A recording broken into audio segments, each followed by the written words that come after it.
Bonjour, bonsoir à vous tous, d'ici ou d'ailleurs. Le sujet que je vais vous partager, il est très important, vous allez m'en donner des nouvelles.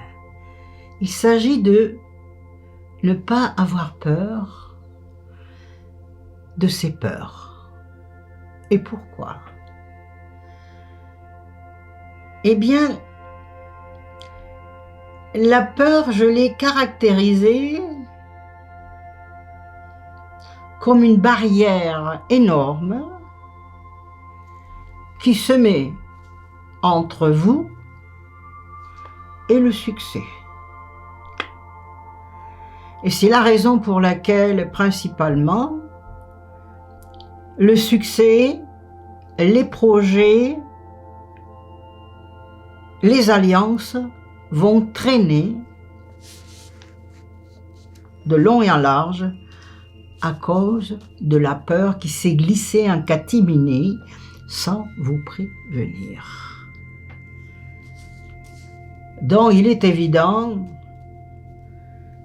qu'il serait préférable de voir qu'est-ce qui se passe au milieu de ces peurs qui habitent bien des humains et pourquoi la peur agit de cette façon en sourdine, ce qui est vraiment pernicieux.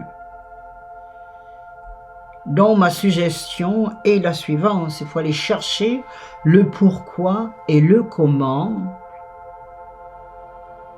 cette émotion agit, mais pourquoi elle intervient et depuis quand? Quelle est la base de cette peur ou de ces peurs? Quelle est ou quelles sont les raisons qui font que l'on peut se sentir paralysé, sans être capable d'agir ou de réagir lorsque c'est nécessaire?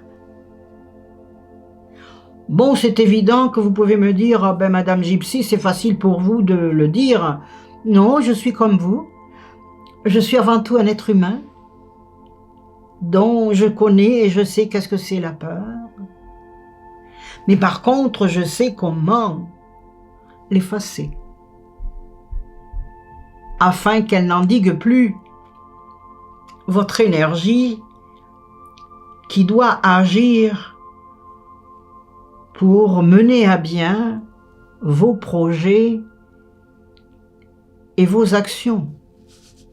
Car c'est ça l'essentiel de la vie, c'est de bouger et de mener à bien tous nos projets, quels qu'ils soient, que ce soit professionnel, privé,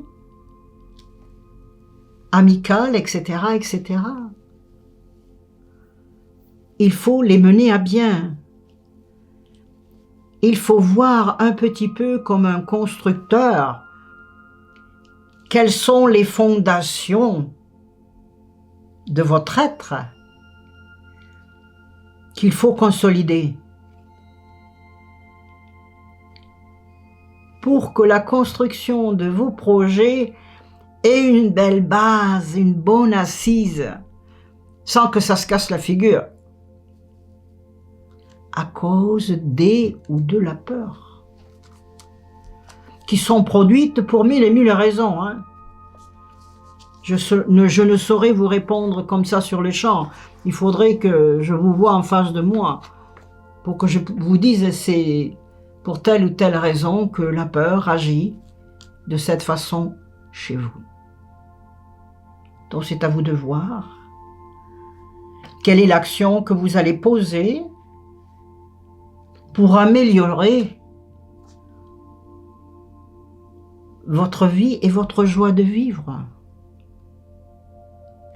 C'est tout simple. Exemple, il y avait une jeune femme qui avait peur du tonnerre. Elle se cachait derrière les meubles à cause du tonnerre. Comme une enfant. Alors pourquoi et comment, ensemble, nous avons vu les raisons de cette peur du tonnerre, qu'il soit bruyant ou qu'il ne le soit pas. Donc nous avons réglé le problème, bien entendu. Donc c'est à vous de voir qu'est-ce que c'est qui vous fait agir et réagir et pourquoi et comment. Posez-vous la question, posez-la moi, peut-être que je pourrai vous y répondre, je ne saurais vous dire. Simplement faites l'effort de mettre noir sur blanc le nom de votre peur ou de vos peurs. Elles ont tout un nom. Elles ont toute une raison, hein, qui vous font trembler, qui vous font pianoter, qui vous font transpirer, qui vous font être gelé comme un concombre sans pouvoir bouger, complètement paralysé. Cela arrive chez les êtres les plus forts. Même les meilleurs athlètes peuvent avoir cette paralysie physique et morale. Alors quand je vous dis que la peur c'est quelque chose de très grand et de profond, je sais très bien, mes amis, de quoi je parle. C'est pour ça que je vous le partage d'ailleurs ce soir ou ce matin. Je frappe à la porte de votre cœur et de votre âme pour vous faire agir et réagir, pour votre bien-être, bien entendu, et de le partager à d'autres. Pourquoi pas? Ce qui est bon pour vous peut être bon aussi pour votre voisin ou votre voisine. C'est un pensez-y bien. Je vous le suggère. Donnez-moi des nouvelles. Je vous dis donc, mes amis, à très bientôt.